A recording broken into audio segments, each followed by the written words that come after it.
문재인 대통령이 3차 북미 정상회담 추진 의지를 밝히면서 실제 그 성사 여부에 관심이 쏠리고 있습니다. 오는 11월 미국 대통령 선거를 앞두고 미국과 북한의 셈법이 맞아 떨어질지가 관건인데요. 복잡한 퍼즐이 풀릴 수 있을지 서혜림 기자와 함께 구체적인 상황 짚어보겠습니다. 어서 오십시오. 네, 문재인 대통령 다시 중재에 나섰습니다. 북미 정상회담이 다시 한번 열릴 필요가 있다라고 언급을 내놨는데 이 타이밍을 좀 분석해 봐야 될 것 같습니다. 왜 이 시점에 이런 언급이 나온 겁니까? 네, 말씀하신 대로 이틀 전이죠. 문 대통령이 지난달 30일 한이후 화상정상회담에서 미국의 대선 이전에 북미 간 대화 노력을 한 번 더 추진할 필요가 있다며 이를 위해 전력을 다하겠다고 말했습니다. 문 대통령의 발언은 어제 청와대 고위 관계자의 설명을 통해 공개됐는데요. 이 관계자는 대통령이 언급한 대화가 북미 정상회담을 의미하는 것이고 이런 뜻을 미국에도 전달했다고 말했습니다.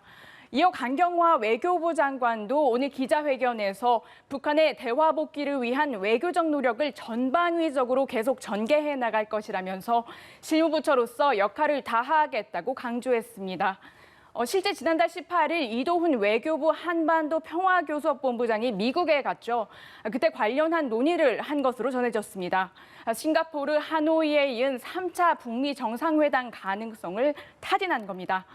그 뒤 지난달 23일 김정은 국무위원장이 대남 군사행동 계획을 보류하면서 극으로 치닫던 한반도 상황이 숨고르기 국면에 들어갔는데요.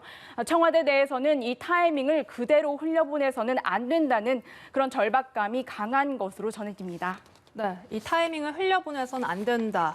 그렇다면 이 회담 당사자들의 반응 나왔습니까? 일단 공개된 언급만 놓고 보면 회의적인 뉘앙스가 우세합니다.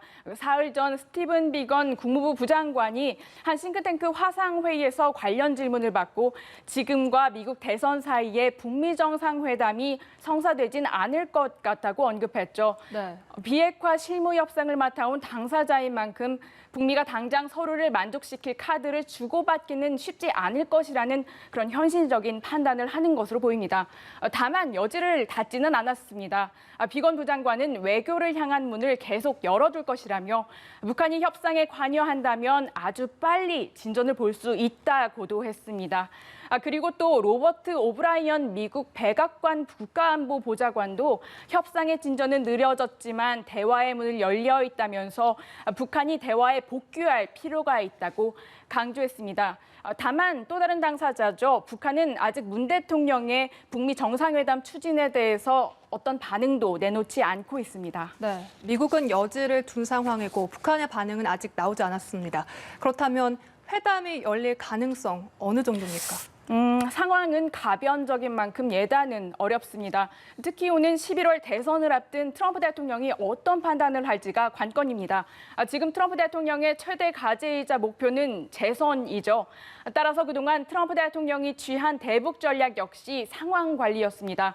극적인 성과에 욕심을 내기보다는 선거의 변수로 만들지 않기 위해 노력하는데 그 방점을 둔 겁니다. 네. 실제 미국은 그동안 북한의 여러 강수에 대해서도 말을 아끼면서 대화의 문은 열려 있다라는 점을 상기시켰습니다.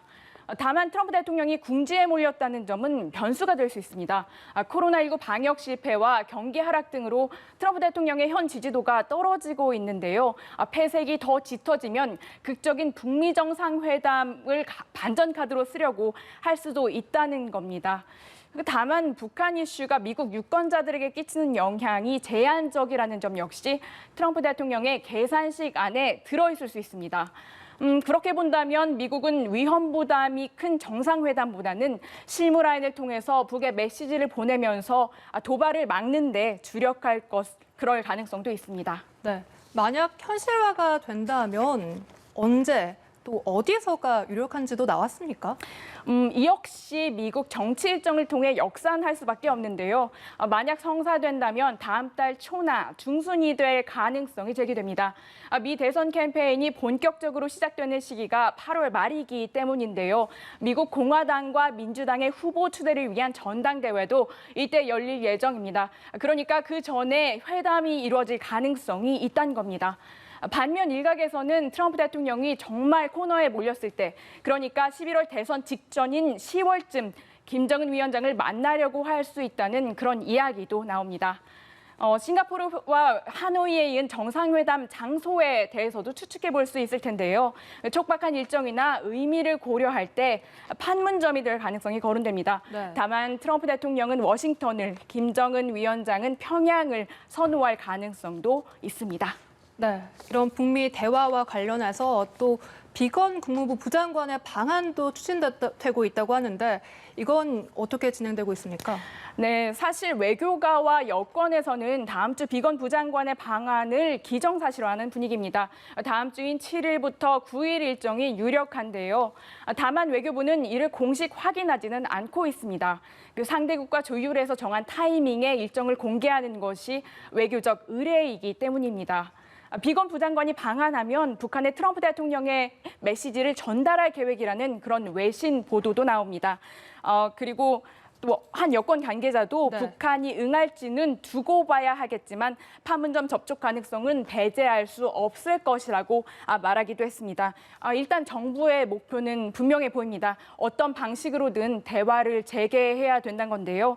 북미 정상회담은 첫발이자 디딤돌이라고 부연한 청와대 관계자의 설명에서 역시 성과도 성과지만 일단은 대화 동력을 살리는 게 급선무라는 그런 인식이 엿보입니다. 네, 알겠습니다. 북미 대화는 첫발이자 디딤돌이다. 서린 기자와 함께 이야기 나눠봤습니다. 고맙습니다.